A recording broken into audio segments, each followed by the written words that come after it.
जय हिंद बच्चों। पिछले दिन आप लोग को स्टैंडर्ड 4 का डेमो दिखाया गया था, जिसमें आपको ए बीकर के बारे में बताया गया, वेइंग मशीन के बारे में बताया गया, और इससे निर्माण होता है स्ट्रक्चर, उसका बनाया गया। रुपया पैसा के बारे में बताया गया, और भी सर्किल कैसे बनाना है, वृत्त कैसे बनाना है, इसके बारे में बताया गया। आज स्पेशली आप लोग को तराजू के बारे में बताया जाएगा।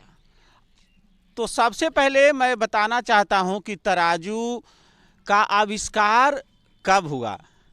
एग्जैक्ट डेट तो मालूम नहीं है, लेकिन 2000 बीसी में इसका आविष्कार हुआ था।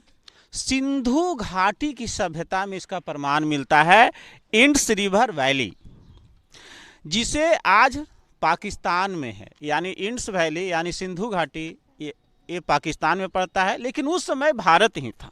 वहीं तराजू का प्रमाण मिलता है, तराजू होने का। प्राचीन काल में लोग हाथों से किसी भी चीज़ का वजन करते थे, पैर से भी वजन करते थे, और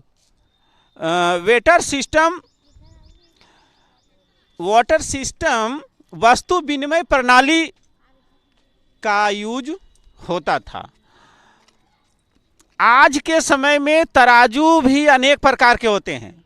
एक मैनुअल तराजू, मैनुअल कहा जाए तो आप देख सकते हैं, ये जो मैनुअल है यही मैनुअल है। एक तरफ बटखारा रखते हैं, एक तरफ वस्तु रखते हैं, चीनी, चाय पत्ती, कोई भी सामान, और एक तरफ बटखारा। 100 ग्राम, 200 ग्राम, किलो, 10 किलो, 20 किलो तक वजन हम लोग बटखारा देखते हैं। लेकिन डिजिटल तराजू भी आ गया है, जिसमें कि बटखारा नहीं रखा जाता है, सिर्फ रखा जाता है वस्तु, और उसका बगल में डिजिट में 10, 8, 5 इस तरह से लिखाता है।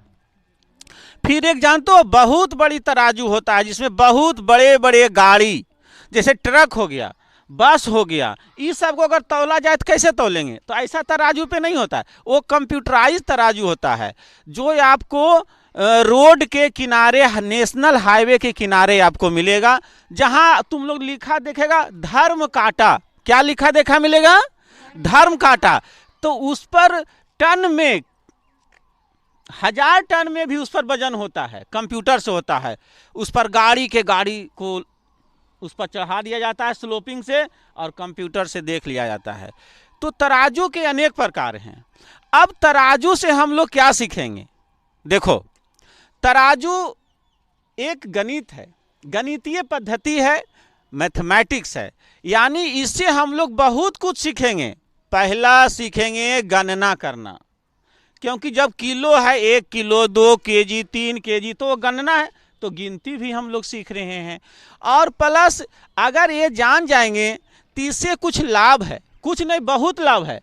अब कोई आपको मम्मी पापा दिए कि जाओ 1 किलो चीनी लेके आओ, तो अगर आपके पास ज्ञान रहेगा, बुद्धि रहेगा, तो दुकानदार के सामने आप तौलवाएंगे, कम दे रहा है, बेसी दे रहा है, इसकी भी जानकारी होगी। इससे आप बाजार में ठगाएंगे नहीं, और आपको सही वजन में आपको वस्तु दिया जाएगा, चाहे वो किसी प्रकार का वस्तु हो।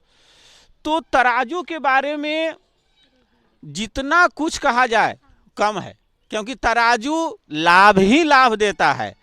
लेकिन अगर सही जानकारी हमको नहीं रहा तो तराजू में देखने में लगेगा कि वजन तो उतना ही है, लेकिन वास्तविकता में वजन कम दिया जा रहा है।